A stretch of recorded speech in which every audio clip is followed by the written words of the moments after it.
మే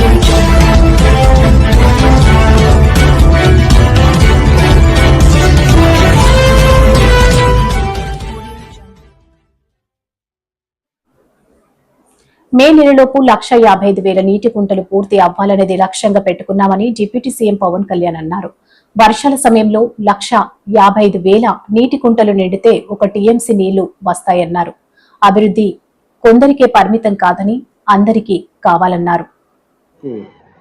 చాలా సంవత్సరాల క్రితం కరెక్ట్ చెప్పాలంటే ఇది ఎప్పుడో 99లో కానీ 2000లో కానీ నాకు ఈ పుస్తకం ఇచ్చారు. గడ్డి పరకతో విప్లవం. దీన్ని తెలుగు తర్జుమా చేసిన పుస్తకం, అనువాదం చేసిన పుస్తకం.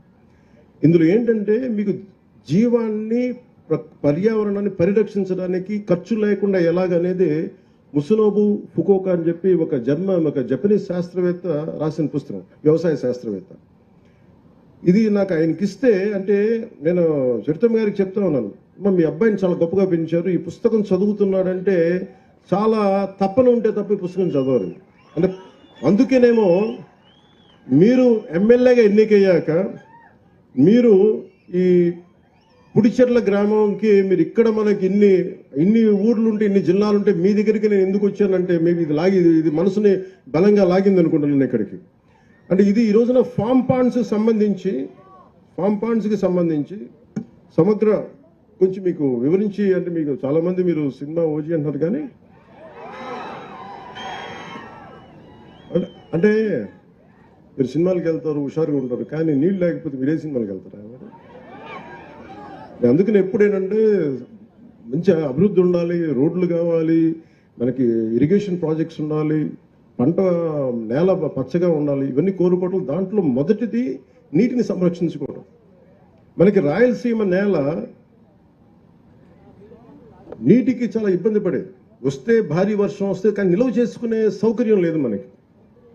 ఈ నిల్వ చేసుకునే సౌకర్యం మీరు ఊహించండి, 1,55,000 నీటి కుంటలు, 1,55,000 నీటి కుంటలు కానీ మనం ఈ రోజున మన టార్గెట్, ఇది ఒకటే టార్గెట్ పెట్టాను నేను, మే నెలలోపు అయిపోవాలని చెప్పి నేను శశిభూషణ్ గారికి కానీ మన కృష్ణతేజ గారికి అని చెప్పాను, మే లోపు అయిపోవాలి. ఎందుకంటే వర్షాలు రాగానే నీటి కుంటలు నిండాలి. అంటే 1,55,000 పాండ్లు గనక నీటి కుంటలు గనక నిండితే మనకి ప్రకాశం బ్యారేజ్లో 3 టీఎంసీలు నీళ్లు. అలాంటిది మనకి 1,55,000 పాండ్లు నీటి కుంటలు కనుక నిండితే 1 టీఎంసీ వచ్చేస్తుంది. అందుకని మనకి పెద్ద ప్రాజెక్టులు వచ్చే వరకు నా నమ్మకం ఏంటంటే కృష్ణదేవరాయలు గారు ఇక్కడ ఎప్పుడు మన తటాకాల మీద వ్యవసాయం చేసిన పద్ధతి, మనం ఏం కొత్తగా చేయట్లా. మర్చిపోయిన దాన్ని కృష్ణదేవరాయలు గారు చేసింది. అంటే ఇది రాయలసీమ కాదు, ఇది రత్నాలసీమ. అలాంటి రత్నాలసీమ రావాలి, మళ్ళీ రత్నాలు ఇక్కడ అంటే అంత బలంగా ఉండాలి. ఇక్కడ అభివృద్ధి కొందరికే కాదు అందరికీ కావాలి. అందుకే ఎకరం 30 సెంట్లు ఉన్న రాజన్న గారికి కూడా ఇది ఎందుకు పెట్టామంటే, ఇది ఆయన బాగుండాలి, కేవలం 30-40 ఎకరాలు ఇంకా పై వాళ్ళు పెద్దోళ్ళు కాకుండా అందరూ బాగుండాలనే ఉద్దేశంతో ఈ ఫామ్ పాండ్. దీంట్లో ఈ 1,55,000 పాండ్లు మనం ఎప్పుడైపోతాయి sir? We're targeting before May. What is the timeline? End of మే.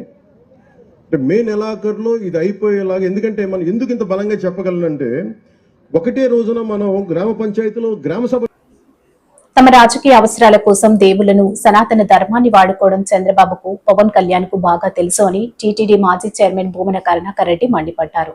తాజాగా తిరుమల పర్యటనలో సీఎం చంద్రబాబు చేసిన మాటలకు భూమన ఘాటుగా బదిలిచ్చారు. శ్రీవాణి ట్రస్ట్ కు సంబంధించినటువంటి దర్శన టిక్కెట్ల కోటా కూడా ఎక్కువ చేసి అమ్మటం కూడా జరిగింది. మొదట్లో ఆయనేమో శ్రీవాణిని రద్దు చేస్తామని కూడా ప్రకటించటం జరిగింది, ముఖ్యమంత్రి గారు అనుమతిచ్చినారనని. ఆ తర్వాత ఇవన్నీ సాధ్యమయ్యే పనులు కావు, అది చాలా సమర్థవంతంగా నిర్వహిస్తున్నటువంటి సంస్థ. ఒకవేళ దానిని రద్దు చేసి జనరల్ ఫండ్లోకి మారిస్తే జీఎస్టీనే దాదాపు 60 కోట్ల రూపాయల భారం పడేటువంటి ప్రమాదం ఉన్నదని గ్రహించిన తరువాత శ్రీవాణి ట్రస్టుల గురించి ఒక్క మాట మాట్లాడడం కూడా మానేసినారు. మానేసినటువంటిది ఆ తర్వాత ఎలా తమ తప్పును కప్పిపుచ్చుకోవాలా అన్నటువంటి ఆలోచనతో నిన్న కొత్త ప్రచారానికి ముఖ్యమంత్రి గారు ఒక తెరదీసినారు. ఆలయాల అవసరాన్ని గురించి భక్తులు చాలా చోట్ల నుంచి తనను అడుగుతున్నట్టుగా ఆ ఆలయాల నిర్మాణం కోసమని వెంకటేశ్వర ఆలయాల నిర్మాణ నిధి ట్రస్టు అన్నదాన్ని కొత్తదిగా ఏర్పాటు చేస్తాము అని ముఖ్యమంత్రి గారికి ఈ సందర్భంగా గుర్తు చేస్తున్న విషయం, శ్రీవాణి ట్రస్ట్ యొక్క ప్రధానమైనటువంటి ఆశయమే దేశంలో, ముఖ్యంగా మన రాష్ట్రంలో వివిధ ప్రాంతాలలో దేవాలయాల నిర్మాణమే. మా ప్రభుత్వ హయాంలో ఇప్పటికీ 3600 దేవాలయాలను శ్రీవాణి నిధుల నుంచే ఖర్చు పెట్టి నిర్మించి అక్కడ ఉన్నటువంటి స్థానికులకు అప్పగించటం జరిగింది. మళ్ళా మీరు కొత్తగా ఒక ట్రస్ట్ ఏర్పాటు చేస్తామని చెప్పటంలో ఆంతర్యం ఏమిటి అని చంద్రబాబు గారిని అడుగుతున్నాం మేము. అంటే ఏదో ఒక రకమైనటువంటి ప్రచార ఆర్భాటంతో నేను తప్ప ఇంకెవరూ వెంకటేశ్వర స్వామి భక్తులే లేనట్టుగా ఆయన నిన్న తమాషగా మాట్లాడాడు. ఇంకొక విషయాన్ని, వెంకటేశ్వర స్వామి ఏపీకి వెంకటేశ్వర స్వామి, అరకు కాఫీ, కూచిపూడి నృత్యము, ఈ 3 వారసత్వ సంపదలు అన్నాడు. అంటే కలియుగ వెంకటేశ్వర స్వామిని అరకు కాఫీతో పోలుస్తావా చంద్రబాబు నాయుడు గారు? మీరు ఈ 3 వారసత్వ సంపదలు దీన్ని పరిరక్షించుకుంటాము అంట. సాక్షాత్తు శ్రీ మహావిష్ణువే స్వయంభూగా తిరుక్షేత్రంలో ఆయన వెలసినటువంటి అత్యంత పుణ్యక్షేత్రాన్ని అరకు కాఫీతో పోల్చటము అంటే మీకు ఏ పాటి భక్తి ఉన్నదా? అనకాపల్లిలో హిజ్రా దీపును దారుణంగా హత్య చేసిన హంతకుడు దుర్గా ప్రసాద్ ఈ నెల 19వ తేదీన కసింకోట మండలం వద్ద పట్టుబడినట్లు ఎస్పీ తుహెన్ వెల్లడించారు. కసింకోట పోలీస్ స్టేషన్ లో ఆయన మాట్లాడుతూ, అనుమానంతో హత్య చేశాడు అనకాపల్లి ఎస్పీ. అనకాపల్లిలో హిజ్రా దీపును దారుణంగా హత్య చేసిన హంతకుడు దుర్గాప్రసాద్ ఈ నెల 19వ తేదీన కసింకోట మండలం విసన్నపేట వద్ద పట్టుబడినట్లు ఎస్పీ తుహీన్ సిన్హా వెల్లడించారు. గురువారం కసింకోట పోలీస్ స్టేషన్లో ఆయన మాట్లాడుతూ, మృతురాలిపై నిందితుడికి అనుమానంతో పాటు అతను రెండో పెళ్లి చేసుకోవాలని భావించాడని తెలిపారు. ఈ కారణాలతోనే హత్య చేశాడని, నిందితుడికి కఠిన శిక్ష పడే విధంగా చర్యలు తీసుకుంటామని హామీ ఇచ్చారు. బ్లాంకెట్ లోనే lower part of the female body along with right hand డిస్మెంబర్డ్ body parts మనకి ఒక బ్లాంకెట్ లో ర్యాప్ చేసి దొరికింది. Immediately CI Kasimkota, SDPO Anakapalli, other senior officers వెంటనే అది క్రైమ్ సీన్కి రీచ్ అయ్యారు. అది 8:30 మార్నింగ్కి మనకి ఇన్ఫర్మేషన్ రిసీవ్ అయింది. దాని తర్వాత అది ఐడెంటిఫికేషన్ మార్క్స్ మీద మనం అన్ని గ్రూప్స్లోనే సర్క్యులేట్ చేసాము. మన ఇన్ఫార్మర్స్కి కూడా ఇన్ఫర్మేషన్ కోసం ఇది మీడియా ఛానల్స్ ద్వారా కూడా సర్క్యులేట్ చేసాము. And within short period of time మనం ఈ బాడీని ఐడెంటిఫై చేయగలము. ఇంకా remaining parts of the body కూడా మనం రికవర్ చేయగలము. సో ఇన్ టోటల్ 3 లొకేషన్స్లో మనకి బాడీ పార్ట్స్ దొరికింది. First lower part of the body and right hand Bayavaram village Kasimkota మండలంలోనే దొరికింది. Second part DIET college Anakapalli దగ్గర నేషనల్ హైవే దగ్గర మనకి ఫేస్ అండ్ వెపన్తో పాటు ఇది బాడీ పార్ట్ దొరికింది. లాస్ట్ నాగార్జున సిమెంట్స్ ఈ తలపాలెం జంక్షన్ కసింకోట మండల్, అది కూడా నేషనల్ హైవే పక్కన మనకి torso part of the body మనకి థర్డ్ ప్యాకెట్లోనే దొరికింది. అది కూడా మనం రికవర్ చేయడం జరిగింది. ఇన్వెస్టిగేషన్లో మనకి తెలిసింది that the diseased unfortunate deceased person is Deepu AK Dilip Kumar, 35 years, transgender community. ఆమెతో పాటు మనకి ఒక అక్యూజ్డ్ గురించి కూడా ఇన్ఫర్మేషన్ వచ్చింది. అతనే ఒక అబ్బాయి 35 years, అతనే కూడా 4 years నుంచి డిసీజ్తో పాటు కలిసి ఉంటున్నారు ఇన్ మునగపాక మండల్. వాళ్ళు లాస్ట్ 4 years నుంచి రిలేషన్షిప్లోనే ఉన్నారు. రీసెంట్గానే వాళ్ళ మధ్యలో చాలా గొడవ జరిగింది, especially with respect to suspect. Betting apps జోలికి పోవద్దంటూ పలాసలో శనివారం స్థానిక కళాశాల విద్యార్థులు ర్యాలీ నిర్వహించారు. ఆర్టీసీ కాంప్లెక్స్ నుంచి కేటీ రోడ్డు మీదుగా శ్రీనివాస లాడ్జ్ జంక్షన్ వరకు ర్యాలీ చేపట్టడం జరిగింది. ఈ సందర్భంగా స్థానిక డీఎస్పీ వెంకట అప్పారావు మాట్లాడారు. ఆన్లైన్ బెట్టింగ్ యాప్స్ మోజులో పడి యువత బంగారు భవిష్యత్తును నాశనం చేసుకోవద్దని కాశీబుగ్గ డీఎస్పీ వి వెంకటాపారావు అన్నారు. పలాసలో పలాసవాసి గ్రీన్ ఆర్మీ సేవా సంస్థల ఆధ్వర్యంలో బెట్టింగ్ యాప్స్పై భారీ అవగాహన ర్యాలీ నిర్వహించారు. Say no to betting apps అంటూ నినాదాలు చేస్తూ ముందుకు సాగిన ర్యాలీలో కాలేజ్ విద్యార్థులు, విద్యార్థి సంఘాలు, సేవా సంస్థలు, పోలీసులు పాల్గొన్నారు. ఈ సందర్భంగా కాశీబుగ్గ డీఎస్పీ వి వెంకటాపారావు మాట్లాడుతూ బెట్టింగ్ యాప్స్ మాయలో పడి పలాసకు చెందిన ఓ యువకుడు అప్పుల పాలై దొంగతనాలకు పాల్పడి చివరకు కటకటాల పాలైన సంఘటనను గుర్తు చేశారు. రాష్ట్ర ప్రభుత్వం బెట్టింగ్ యాప్స్పై సీరియస్గా ఉందని, జిల్లా ఎస్పీ కేవి మహేశ్వరరెడ్డి ఆదేశాల మేరకు బెట్టింగ్ రాయుళ్ల కోసం జల్లెడ పడుతున్నామన్నారు. బెట్టింగ్ భూతానికి యువత దూరంగా ఉండాలని డీఎస్పీ పిలుపునిచ్చారు. ఈరోజు పలాస కాశీబుగ్గలో గ్రీన్ ఆర్మీ పలాస ప్రజలందరూ కూడా ఈ బెట్టింగ్కి దూరంగా ఉండాలని ఒక అవేర్నెస్ ర్యాలీని నిర్వహించడం జరుగుతుంది. నిర్వాహకులు కూడా సామాన్య ప్రజలే, కానీ వారు 10 మందిని మంచి మార్గంలో నడపాలనే ఉద్దేశంతో తప్పుతోవలో ఉన్న వారిని మనందరిలో అవేర్నెస్ క్రియేట్ చేయాలనే ఒక దృఢ సంకల్పంతో ఈరోజు చాలామంది స్టూడెంట్స్ వాలంటరీగా వచ్చారు, చాలామంది ప్రజలు వచ్చారు, రాజకీయ నాయకులు వచ్చారు. అందరూ కూడా ఒక సాంఘిక దురాచారమే లెక్క బెట్టింగ్లు పెట్టి, ఎందుకంటే వారి ఆస్తులు తగలేసుకొని కుటుంబాలని వీధిపాలు చేసే పరిస్థితి అవి. ఈ విధంగా ఈ మధ్యకాలంలో బెట్టింగ్స్ యాప్లోని బాగా డబ్బులు పోగొట్టుకుని చనిపోయిన వాళ్ళు, దొంగలుగా మారివారు కూడా మీరు చూశారు, ప్రెస్ వచ్చింది.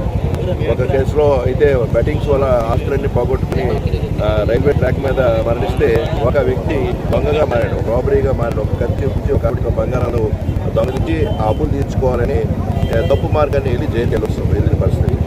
సో ఏదైనా మనం ఏంటంటే కష్టపడి సంపాదించుకున్న డబ్బు మనకి సంతృప్తినిస్తుంది, ఆనందాన్నిస్తుంది.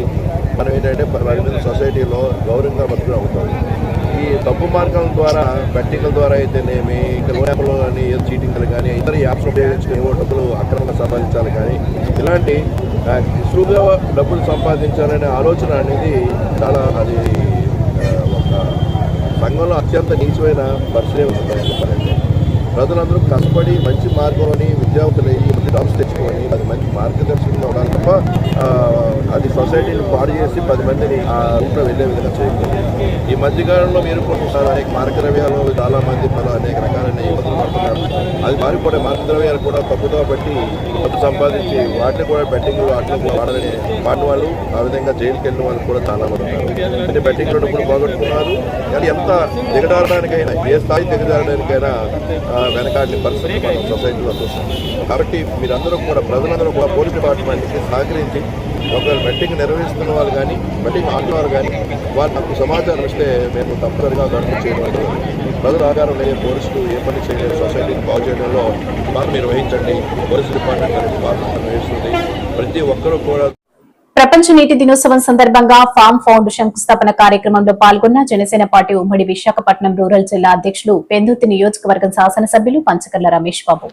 పెందుర్తి మండలం ఎస్ఆర్పురం గ్రామంలో పంచాయతీరాజ్ మరియు గ్రామాభివృద్ధి శాఖ మంత్రి వర్యులు, రాష్ట్ర ఉప ముఖ్యమంత్రి పవన్ కళ్యాణ్ ఆధ్వర్యంలో మహాత్మాగాంధీ జాతీయ గ్రామీణ ఉపాధి పథకం కింద నిర్వహిస్తున్న ప్రపంచ నీటి దినోత్సవం సందర్భంగా భూగర్భ నీటి జలాలు పెంపొందించడానికి అనుకూలంగా ఏర్పాటు చేస్తున్న ఫామ్ ఫౌండ్ శంకుస్థాపన కార్యక్రమంలో పాల్గొని ఉపాధి హామీ కూలీల అందరితో మమేకమై ఆప్యాయంగా పలకరించిన జనసేన పార్టీ ఉమ్మడి విశాఖపట్నం రూరల్ జిల్లా అధ్యక్షులు పెందుర్తి ఎమ్మెల్యే పంచకర్ల రమేష్ బాబు, వీరితో పాటు పెందుర్తి మండలం ఎగ్జిక్యూటివ్ ఆఫీసర్ వెంకట్రావు, ఉపాధి హామీ అధికారులు ఏపీడీ ఆంజనేయులు, ఏపీఓ గోవిందరావు, గ్రామ సర్పంచ్ దూది వెంకటరమణ, గోరపిల్లి సోమునాయుడు, కాగిత ఎర్రిబాబు, టెర్రాసి రమణ, దూది శివ, గొల్లవెల్లి దివాకర్, ఎర్ర రమణ, నగేష్, సోమశేఖర్, పార్వతి, మజ్జి సూరిబాబు, రాపర్తి కిషోర్, సురేష్, అక్కిరెడ్డి నరసింహమూర్తి, తనకల శ్రీను, వరాహ, ఉగ్గిన్ దేవుడు మొదలగు మండలం ముఖ్య నాయకులు, కార్యకర్తలు పెద్ద సంఖ్యలో పాల్గొన్నారు. ఈరోజు ప్రపంచ నీటి దినోత్సవం సందర్భంగా గౌరవ ఉప ముఖ్యమంత్రి గ్రామీణ ఉపాధి హామీ పథకంలో భాగంగా ఉప ముఖ్యమంత్రి పవన్ కళ్యాణ్ గారి నాయకత్వంలో రాష్ట్ర వ్యాప్తంగా ఇంకుడు గుంటలు తవ్వి ఏదైతే ఎన్ఆర్జీఎస్ పనులు అవుతున్నాయో ఆ దగ్గర పంట కాలువల పక్కన కానీ నదుల పక్కన కానీ తవ్వి వ్యవసాయ కూలీలకి, వ్యవసాయ భూములు ఉన్న వాళ్ళకి కూడా నీటి నిల్వలు ఇచ్చే దానిలో భాగంగా ఈ కార్యక్రమాన్ని తీసుకోవడం జరిగింది. దగ్గర 450 మన నియోజకవర్గంలో ఈ పాండ్స్ తవ్వే కార్యక్రమం ఈరోజు మొదలు పెట్టడం జరుగుతూ ఉంది. గౌరవ ఉప ముఖ్యమంత్రి గారు నేతృత్వంలో ఈ ఎన్ఆర్జీఎస్లో ఇన్ని పనులు చేసుకోవచ్చా అనే విధంగా అభివృద్ధి జరుగుతూ ఉంది. ఇప్పటికే 4,500 కోట్ల రూపాయలు 175 నియోజకవర్గాలు హెచ్చించింది రోడ్ల కోసం మనం చూసాం. అలాగే మంచినీటి సదుపాయాలు కూడా అన్ని ఊర్లకి కూడా ఇస్తున్న నేపథ్యం ఉంది.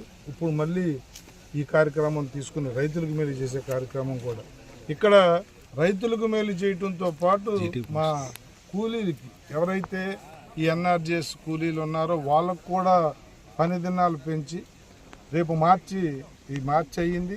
ఈ మార్చి తర్వాత మళ్ళీ వాళ్ళకి పని దినాలతో పాటు కూలీ రేటు కూడా పెంచడం కోసం కూడా కేంద్రంతో మాట్లాడతానని నిన్న అసెంబ్లీలో కూడా ఉప ముఖ్యమంత్రి గారు చెప్పడం కూడా జరిగింది. కూలీ రేటు పెంచుతాం, పని దినాలు పెంచుతాం, ఎవరిని వదలకుండా వాళ్ళు చేసే పని మళ్ళీ రాష్ట్రానికి, రాష్ట్ర అవసరాలకు ఉపయోగపడే పనులు వాళ్ళతో చేయించి మంచి కార్యక్రమాలు తీసుకుంటా ఉన్నారు. గౌరవ ముఖ్యమంత్రి నారా చంద్రబాబు నాయుడు గారి నాయకత్వంలో ఉప ముఖ్యమంత్రి పవన్ కళ్యాణ్ గారు చేపట్టే ఈ కార్యక్రమం ఈరోజు రాష్ట్ర వ్యాప్తంగా వారైతే కర్నూలులో ప్రారంభిస్తూ ఉన్నారు. 175 నియోజకవర్గాల్లో ఎమ్మెల్యేలు ప్రారంభించమని పిలుపునిచ్చారు. దానిలో భాగంగా మన నియోజకవర్గానికి వచ్చిన 450 ఇంకుడు గుంతలను కూడా ఈరోజు ప్రారంభించుకునే కార్యక్రమంలో భాగంగా ఎస్ఆర్ పురంలో మనం ఇక్కడ ప్రారంభించుకున్నాం. మా అధికారులను ఆదేశించి అన్ని పనులు ఈరోజు స్టార్ట్ అవ్వాలి, త్వరితగతిన పూర్తి కావాలి, ప్రజలకు ఉపయోగపడే కార్యక్రమాలు జరగాలి అని చెప్పి కోరుకుంటూ ముఖ్యమంత్రి గారికి, ఉప ముఖ్యమంత్రి గారికి ధన్యవాదాలు తెలియజేస్తాం. పశ్చిమ నియోజకవర్గం జనసేన ఇన్ఛార్జ్ గోరిపోటి మాట్లాడుతూ ఆరోగ్యవంతమైన సమాజ నిర్మాణానికి ఉచిత వైద్య శిబిరాలు ఎంతో ఉపయోగకరమని అభిప్రాయపడ్డారు. ఉచిత వైద్య శిబిరంతో మేలు చేసిన జనసేన నాయకులు. పశ్చిమ నియోజకవర్గం జనసేన ఇన్ఛార్జ్ గోరిపూటి మాట్లాడుతూ ఆరోగ్యవంతమైన సమాజ నిర్మాణానికి ఉచిత వైద్య శిబిరాలు ఎంతో ఉపయోగకరమని అభిప్రాయపడ్డారు. శుక్రవారం 63వ వార్డ్ చింతల్లోవా గ్రామాల్లో జనసేన పార్టీ కార్యాలయం వద్ద ఎన్డీఏ కూటమి నేతల సమక్షంలో జనసేన పార్టీ వార్డు అధ్యక్షుడు డ్రీమ్ కోచింగ్ సెంటర్ అధినేత గొరుపూటి శివ జన్మదినాన్ని పురస్కరించుకుని ఉచిత వైద్య శిబిరాన్ని ఏర్పాటు చేశారు. ఈ కార్యక్రమానికి ముఖ్య అతిథిగా పశ్చిమ నియోజకవర్గం సమన్వయకర్త దుర్గా అంగ ప్రశాంతి మాట్లాడుతూ ఆరోగ్య పరిరక్షణలో ఇటువంటి వైద్య శిబిరాలు కీలకమని, ప్రజలకు ఉచితంగా వైద్యం అందించడం ప్రశంసనీయమని తెలిపారు. పేదలకు సేవ చేసే ఈ కార్యక్రమాన్ని ఎన్డీఏ కూటమి నేతలు సైతం అభినందించారు. వైద్య శిబిరంలో నేత్ర వైద్య నిపుణులు doctor R Vasanthakrishna, doctor P Durgaprasad, doctor Vijay, doctor Harish Kumar, doctor V Krishna Kumar medical team సేవలు అందించారు. ఈ కార్యక్రమంలో టీడీపీ నాయకులు మెడికల్ స్టోర్ కృష్ణ, గేదెల Ramana, BJP ward president M Anil Kumar, Janasena కార్యకర్తలు నానాజీ, ప్రదీప్, వీర మహిళలు, సీనియర్ నాయకులు, గ్రామ ప్రజలు తదితరులు పెద్ద ఎత్తున పాల్గొన్నారు. జనసేన ఆధ్వర్యంలో ఎన్డీఏ కూటమి నేతల మద్దతుతో జరిగిన ఈ కార్యక్రమం ప్రజల ఆరోగ్య పరిరక్షణలో గొప్ప దోహదం చేస్తోందని, ఇలాంటి ఉచిత వైద్య శిబిరాలు మరిన్ని నిర్వహించాలని స్థానికులు కోరుతున్నారు. అందరికీ నమస్కారం అండి. ముందుగా మన జనసేన పార్టీ 63వ వార్డు ప్రెసిడెంట్ గోరిపూటి శివ గారికి జన్మదిన శుభాకాంక్షలు అండి. ఈ ఒక్క కార్యక్రమం మెడికల్ క్యాంప్ అనేది చాలా గొప్ప విషయం అండి. ఈ ఆలోచన రావడం చాలా గొప్ప ఆలోచన. ఎందుకంటే మన పారిశ్రామిక వార్డులో ఈ 63, 62, 40 వార్డులో ఇంత పెద్ద ప్రోగ్రాం గొప్పగా చేయడం అనేది చాలా మంచి ఆలోచన అండి. బీజేపీ నాయకులకు, టీడీపీ నాయకులకు అడగగానే సంయుక్తంగా వచ్చి వారి మద్దతును సంపూర్ణంగా తెలిపినందుకు టీడీపీ, బీజేపీ, జనసేన 3 ఒక్కటే అయ్యి ఇక్కడ ఈ యొక్క కార్యక్రమం నిర్వహించడానికి వచ్చినటువంటి ప్రతి ఒక్క నాయకులకి పేరు పేరున ధన్యవాదాలు తెలుపుకుంటున్నాము. పవన్ కళ్యాణ్ గారు ఇచ్చినటువంటి స్ఫూర్తి దాయకంగా ఈ యొక్క మెడికల్ క్యాంపు పెట్టడం జరిగింది. అదేవిధంగా మున్ముందు మరిన్ని కార్యక్రమాలు చేస్తాము. వార్డులో కూడాను ఈ యొక్క కార్యక్రమం చేయడంలో భాగస్వాములైన ప్రతి ఒక్కరికి కూడా పేరు పేరున ధన్యవాదాలు తెలుపుకుంటూ ధన్యవాదాలు. జై జనసేన. జై. అందరికీ నమస్కారం. ఈరోజు 63వ వార్డులో జనసేన పార్టీ జన సైనికులు, వీర మహిళలు, నాయకులు అందరూ కలిసి నా పుట్టినరోజు సందర్భముగా ఈరోజు ఇక్కడ పారిశ్రామిక ప్రాంతంలో అత్యంత వైభవంగా ఒక మెడికల్ క్యాంప్ అన్నది ఇక్కడ నిర్వహించడం జరిగింది. అనకాపల్లి మండలం సంపతిపురం గ్రామ రెవెన్యూ పరిధిలో గల అచ్చేపేట గ్రామ సమీపంలో 2/2 సర్వే నెంబర్లు కొత్తూరు పంచాయతీలో ఉన్న ప్రజలకు జగనన్న కాలనీ పేరు మీద నిరుపేదలకు ఇళ్ల స్థలాలు కేటాయించి గత వైసీపీ ప్రభుత్వం పట్టాలు అందజేశారు. అప్పటి అధికారులు ఒత్తిడి మేరకు ఇల్లు కట్టుకునే స్తోమత లేకపోయినా అప్పులు చేసి ఇంటి నిర్మాణం చేపట్టారు. ప్రభుత్వం చేసిన అరకొర ఆర్థిక సాయంతో పాటు అప్పులు చేసిన నగదుతో ఇంటి నిర్మాణం పూర్తి చేసుకున్నారు. ఇప్పటికీ సుమారు 200 నిర్మాణం జరిగి ఉన్నాయి. కానీ అక్కడ మౌలిక వసతులు కల్పించడంలో సంబంధిత అధికారులు నిర్లక్ష్యం వ్యవహరిస్తున్నారు. ఫలితంగా సొంత ఇల్లు ఉన్నప్పటికీ తాగునీరు, వీధి లైట్లు, రోడ్లు లేకపోవడం వలన సొంతింటికి రాలేక ఇంటి కోసం చేసిన అప్పులకు వడ్డీలు కట్టలేక ఇంటి హద్దులు కట్టలేక సతమతమవుతున్నారు. ప్రస్తుతం ఆ కాలనీలో సుమారుగా 40 కుటుంబాలు నివాసం ఉంటున్నాం. మేమంతా కూలి పని చేసుకుని జీవనం సాగిస్తున్నాం. ప్రజలకు అవసరమైన తాగునీరు, వీధి లైట్లు, రోడ్లు ఏర్పాటు చేయవలసిన అవసరం ప్రభుత్వంపై ఉంది. కొత్తూరు పంచాయతీ ప్రజలకు సంపత్పురం రెవెన్యూ పరిధిలో ఇళ్లు ఇవ్వడంతో 2 పంచాయతీలు మమ్మల్ని పట్టించుకోవడం లేదు. కాలనీలో వీధి లైట్లు ప్రతి స్తంభానికి ల్యాంప్లు బిగించినప్పటికీ సంబంధిత మీటర్లు బిగించి లైట్లు వెలిగించే విషయంలో కొత్తూరు పంచాయతీ, సంపత్పురం పంచాయతీ పట్టించుకోవడం లేదు. మిగతా ప్రాంతాల్లో వీధి లైట్లతో పాటు అన్ని సౌకర్యాలు కల్పించారు. మా కాలనీలో మాత్రం ఎటువంటి సౌకర్యాలు కల్పించలేదు. నా పేరు బొడ్డేటి శివాజీ. మేము ఇక్కడ జగనన్న కాలనీలో అప్పుడు వైసీపీ ప్రభుత్వం ఉన్నప్పుడు కొత్తూరు ప్రజలకు 355 మందికి పేదలకు ఇళ్ల స్థలాలు మంజూరు చేసి పట్టాలు అందజేశారు. అందులో ప్రస్తుతం 200 ఇళ్ళు వరకు తయారయ్యి ఉన్నాయి. 70 కుటుంబాలు నివాసం ఉంటున్నాయి. అయితే కొత్తూరు ప్రజలకు సంపత్పురం రెవెన్యూ పరిధిలోని ఇంటి పట్టాలు ఇవ్వడం వల్ల ఆ పంచాయతీ వాళ్ళు కానీ ఈ పంచాయతీ వాళ్ళు కానీ ఇక్కడ ప్రజలను పట్టించుకోలేదు. ప్రభుత్వం ఎన్నో ప్రచారం చేస్తుంది. గ్రామీణ ప్రాంతాల్లో అభివృద్ధి చెందాలని, అనేక మౌలిక వసతులు కల్పించాలని మంత్రి పవన్ కళ్యాణ్ గారు కానీ సీఎం చంద్రబాబు నాయుడు కానీ ఈరోజు చెప్తున్నారు. కానీ ఇక్కడ ఎటువంటి అభివృద్ధి పనుల మీద కూడా అధికారులు కానీ ప్రభుత్వం కానీ పట్టించుకోలేదు. 2 పంచాయతీల మధ్య ఈ కాలనీ నెడిగిపోతుంది. స్ట్రీట్ లైన్లు కానీ, రోడ్లు కానీ, డ్రైనేజీలు కానీ, కనీసం నెల తీసుకున్న రేషన్ వ్యాన్ కూడా ఇక్కడికి వచ్చే పరిస్థితి లేదు. అధికారులకి ఎన్నిసార్లు వినతి పత్రం అందజేసినా సరే అస్సలు స్పందించలేదు. పోయిన నెల వస్తుందన్న రేషన్ వ్యాను అడిగితే అది అంటున్నారు, ఇది అంటున్నారు. ఇంచుమించు ఇందులోనే ఒక 30 మంది 40 మంది 2 నెలలు పెట్టి రేషన్ తీసుకోలేని వాళ్ళు ఉన్నారు. రేషన్ తీసుకోవాలంటే కొత్తూరు వెళ్ళిపోయి 5 కిలోమీటర్ల దూరం వెళ్ళిపోయి రేషన్ తెచ్చుకోవాల్సి వస్తుంది. కానీ ప్రభుత్వం ఏంటి ఇంటింటికి రేషన్ సరఫరా అనేసి ప్రభుత్వం ప్రకటిస్తుంది. అసలు ఆ దాఖలాలు ఏమీ ఇక్కడ లేవు. ఇక్కడ ప్రజలు చాలా ఇబ్బందులు పడుతున్నారు. స్ట్రీట్ లైన్లు ల్యాంపులు బిగించారు, కానీ అట్లా కలెక్షన్ ఇవ్వకపోవడం వల్ల చీకటి పడితే పావులు సంచరిస్తారు.